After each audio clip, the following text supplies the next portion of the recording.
Moikka! Mä oon Anna-Riina ja mä tutkin mikromuoveja Suomen ympäristökeskuksessa. Tällä videolla mä näytän, miten sinäkin voit tutkia lähiympäristösi roskaa ja mikromuoveja. Tämän tutkimuksen voi tehdä kaikkialla, missä on hiekkaa. Tänään mä oon kuitenkin valinnut tutkimuskohteeksi rannan.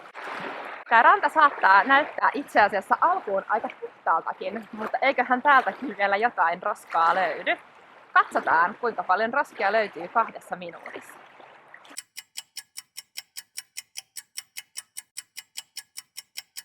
Täältähän löytyy vaikka ja mitä roskaa. Suurin osa tästä näyttää kyllä olevan muoviroskaa. Täältä löytyy kahvipurkin kansi ja muovipussin palanen löytyy. Pilli. Täällä on ilmapallon palanen ja monta tupakan tumppiakin on. Näissähän on myös muovia. Sitten on vielä tommonen styroksiinkin palanen täällä näin. Muoviroskan lisäksi täällä rannalla oli myös kaikenlaista muuta roskaa. Löytyi metallia, lasinsiruja, biojätettä, näitä mandariinin kuoria ja ihan tämmöistä paperiroskaa. Näyttää siltä, että ihmiset on viettänyt paljon aikaa täällä rannalla syöden eväitä, koska niin moni näistä roskista on peräisin kertakäyttöpakkauksista. Nyt ollaan kartoitettu rannan isompien roskien tilanne ja siirrytään tutkimaan mikromuoveja. Mikromuovitutkimusta varten sä tarvitset seuraavat tarvikkeet. Ämpärin, mitta-astioita, lapion, jonkinnäköisen siivilän, myös ihan semmoinen hiekkalaatikolla käytettävä siivilä käy.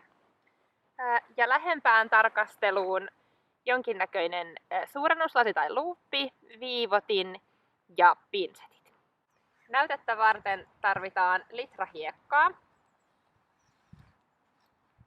Kannattaa kerätä tämä näyteaika tästä pinnan tuntumasta, ei kannata kaivaa kovin syvälle ja nämä suurimmat tämmöiset kasvinosat, niin ne kyllä voi ottaa pois.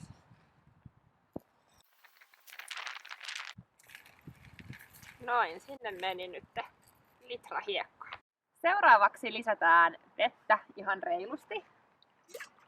Mä nyt lisään tämän veden tästä rannasta, mutta jos sulla ei ole vesistöä siinä lähellä, niin voit sitten ihan käyttää myös hanavettä. Semmonen useampi litra olisi ihan hyvä lisätä.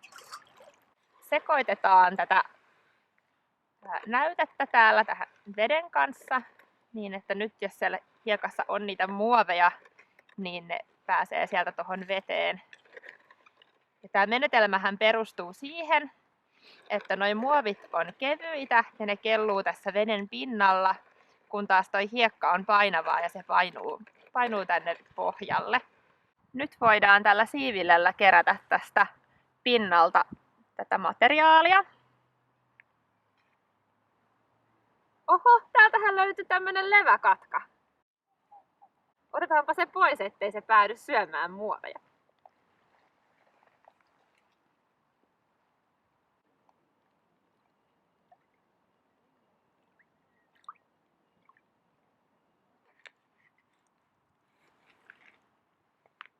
Kerätään kaikki sellaiset kappaleet täältä talteen, joita me epäillään, että vois ehkä olla muovia.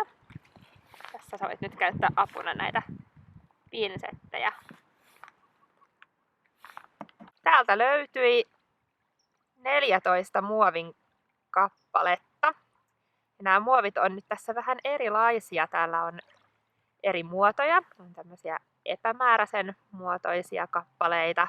Sitten on aika monta tämmöistä pallomaisen muotoista kappaletta. Löytyy kuitumaisia kappaleita niin kuin tässä.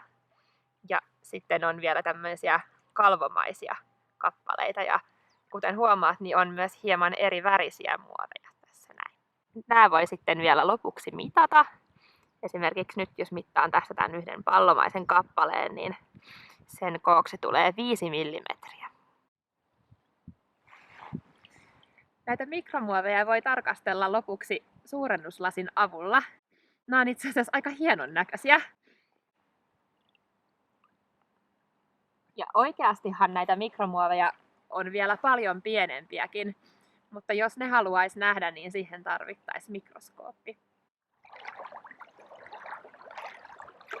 Lopuksi voit kirjata tuloksesi ylös, joko ihan paperiselle lomakkeelle tai sitten netistä ladattavalle sähköiselle lomakkeelle. Voit verrata tuloksia kaverin kanssa. Kummankohan lähiympäristöstä löytyy enemmän mikromuoveja?